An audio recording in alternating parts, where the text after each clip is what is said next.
Close your eyes and let the day slowly fall behind you. The worries, the noise, the rush, they can wait until tomorrow. For now, there is only calm. Imagine yourself lying beneath a quiet sky where the stars shine softly and the night air carries the scent of earth and grass.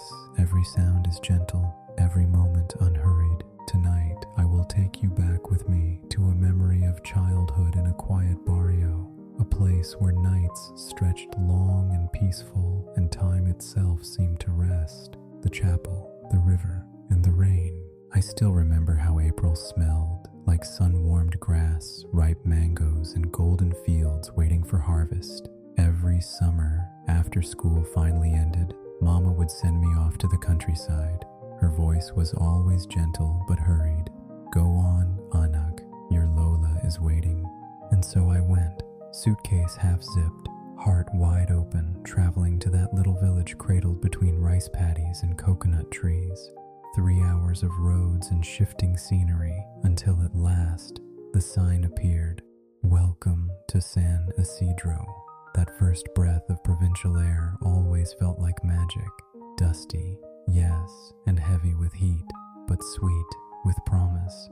The chapel stood at the heart of the barrio, whitewashed and humble, with green window shutters and an altar draped in embroidered cloth. I always peeked inside upon arriving, the scent of sampaguita and candle wax greeting me like old friends. It became my little tradition to check if anything had changed, though it rarely did. Some things in life are steady, I learned. Some things are meant to stay. My grandmother would be waiting, her eyes kind, her hands warm, ready to tell me stories of the past. Afternoons were spent beneath the old mango tree, watching children play tumbang preso, their laughter carrying across the fields. Evenings were my favorite, simple dinners, the smell of firewood cooking drifting through the air, crickets humming their steady song, and Lola's voice weaving tales of mystery, love, and faith until my eyelids grew heavy.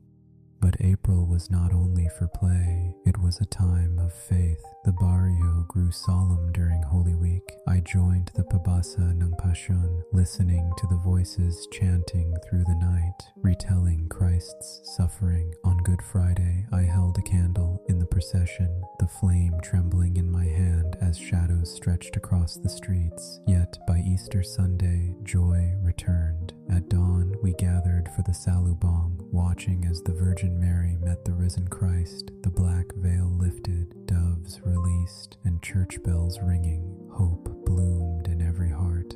Then May arrived, dressed in flowers. The fire tree near the chapel blazed red against the sky. Each morning began with roosters crowing and smoke rising from kitchen fires. I spent my afternoons swimming in the river with cousins, or fetching water from the well, or playing until the golden sun sank low.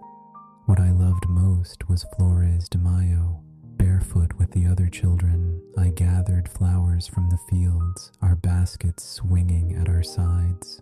In the chapel, we offered them to the Virgin Mary, singing hymns in small, sweet voices. At night, processions filled the streets, young girls dressed as sagalas, their gowns glowing in the lantern light, prayers rising like incense to the heavens.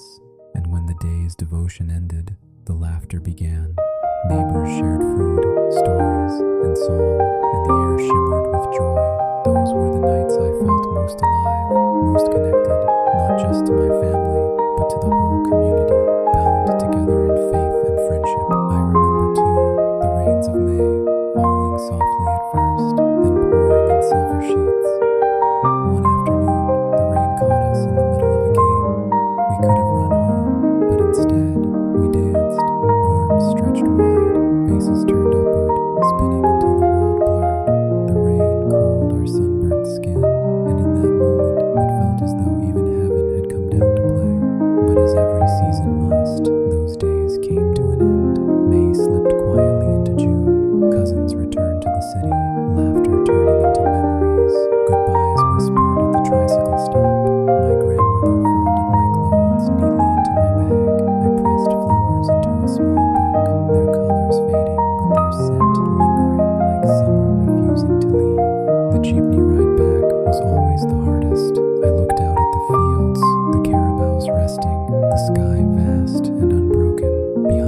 was a month of light and laughter. Ahead, a classroom with dusty blackboards and the steady rhythm of lessons. Yet even as I sat at my desk, my thoughts would wander back to the river, to the chapel, to the laughter of cousins under the mango tree. And each night I would whisper to myself, just 10 more months, 10 more months, and I'll return. And now, as I tell this story to you beneath tonight's quiet sky, I can feel it still, the peace, the joy, the timelessness of those summers. Let those memories wrap around you like a blanket. Let the rhythm of the crickets and the whisper of the breeze carry you into rest. The night is gentle, the story is done. Sleep now and dream of summers where time stands still.